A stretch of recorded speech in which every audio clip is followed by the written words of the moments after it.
Hello, my name is Dano, and welcome to Rule Your Sound, a place for songwriters, producers, and music lovers to learn techniques from top artists so you can help take your sound to the next level. Today we're going to study Thank You Next by Ariana Grande and look at some of the key elements that make this song so good so that you can apply it to your own music. There were so many amazing things about this song that I couldn't include them all in this video, so I would love to hear your thoughts so we can keep the conversation going. So please comment below, let me know what you agree with, what you disagree with, and if there's anything that I missed, I would really love to hear from you. Before we dive in, I just want to give a quick shout out to Brian Erickson. He applied a technique of using 3 lines instead of 4 to create a feeling of instability in your song that we talked about in depth in this video of I Love You by Billie Eilish. Brian is a super talented artist and songwriter himself, and I linked his most recent album Little Secrets below in the description, so make sure that you check it out. Alright, let's get right to it. The first thing we can learn from Ariana Grande is to use a little syncopation. First, in case you're unfamiliar with syncopation, it's basically a basic beat, but there's some pauses or gaps, and sometimes the accents don't fall exactly on the downbeats. A few years ago, NPR had an article called The Anatomy of a Dance Hit, which I linked for you below in case you want to read the full thing, but basically there were neuroscientists from Denmark that got together to do some research to determine what is the most danciest beat internationally. And you guessed it, it was drum beats that had a little bit of syncopation in them. To quote the article, the researcher found that people all over the world agreed on which drum patterns made them most want to dance.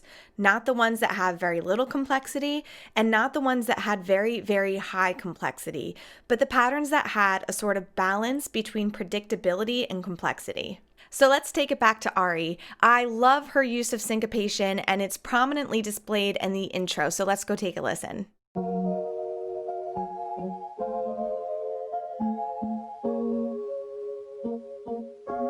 If I were to go ahead and undo the syncopation, it would sound like this.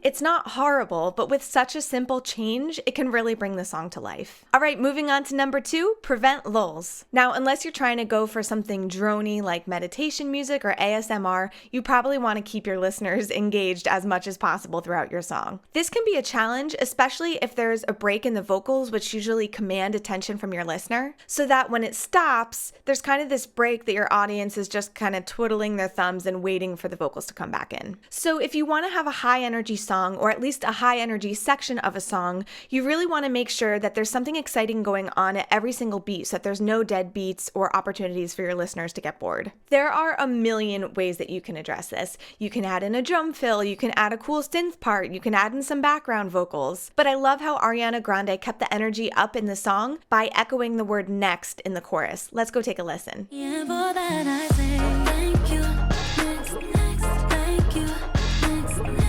It is so simple, but that echo of the word next keeps us listening and engaged throughout the entire chorus, and I absolutely love it. Number 3, have fun with harmonies. I am obsessed with Ariana Grande's use of harmonies, not only in this song, but basically all of her music. She is such a strong vocalist, so her extensive and creative use of harmonies is a great opportunity to show off her chops. Ariana really is the harmony queen, but today I just want to highlight her use of harmonies on her vocal runs. Most of the time, the run in and of itself is a really great way to add variation, depth, and keep your listener engaged, but Ariana Grande had to take it one step further by actually harmonizing those runs, which not only sounds super cool, but is very hard to do. It creates a really fun effect in the song, so let's go take a listen. No need for searching, especially if the vocalist is the star of your song, I would highly recommend playing around with this technique because it sounds amazing and is so cool. Number 4, chronological verse development. Most songwriters, including myself, have found ourselves in second verse hell, which is terrible, but it's basically when you have a great first verse, a great chorus, and you have no idea where to go next. One thing that you don't want to do, which I am totally guilty of, is just repeating the verse again in different words. And the reason why you don't want to do that is it doesn't take your song anywhere. Your listener is going to get bored. They already heard that. They're just hearing it in a new way. So it's really important to make sure that your verses develop in some way. Now, there are a ton of ways to have your verses develop, but one of the most simple ways is to just move forward chronologically, and that's exactly what Ariana Grande does in Thank You Next. There are 3 sections of the song. The first one talks about the past, the second one talks about the present, and the next one talks about the future. In the first section, the past, Ariana talks about who she used to be with. Thought I'd end up with Sean, but he wasn't a match. Wrote some songs about Ricky, now I listen and laugh. Even almost got married, and for Pete I'm so thankful. Wish I could say thank you to Malcolm because he's an angel. Then we move on to the second verse where she talks about the present, what she's doing now. Spend more time with my friends, I ain't worried about nothing. Plus I've met someone else, we've been having better discussions. I know they say I move on too fast, but this one's gonna last because her name is Ari and I'm so good with that. And then finally, we move on to the future in the third section where Ariana talks about getting married. One day I'll walk down the aisle holding hands with my mama. I'll be thanking my dad because he grew from the drama. Only want to do it once real bad, gonna make the shit last. God forbid something happens. At least the song is a smash. I really love the chronological movement of the song because it keeps the listener engaged from the beginning to the end. There's a story that they're following. So you really want to make sure that you are taking your listeners on some type of journey throughout your song, and chronologically is just an easy way to do that. So something to try if you ever find yourself in second verse hell. Lastly, be confident in your style.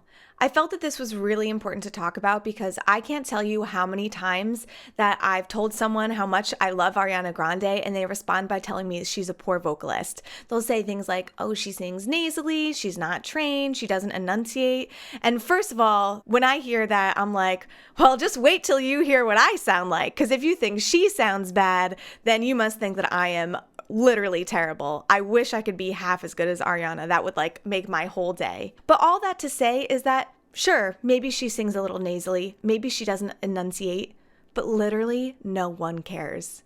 Let me say that again. No one cares. Each of Ariana's last 3 albums had 3.5 billion streams each. No one cares. They don't care. They don't care about those things. And listen, we need to support each other as artists. I don't think it's a great idea to be talking about how other artists suck, especially ones that are unbelievably successful. And I bring this up because I think that you should be confident in your own style. At the end of the day, your job as an artist is to create music that sounds good.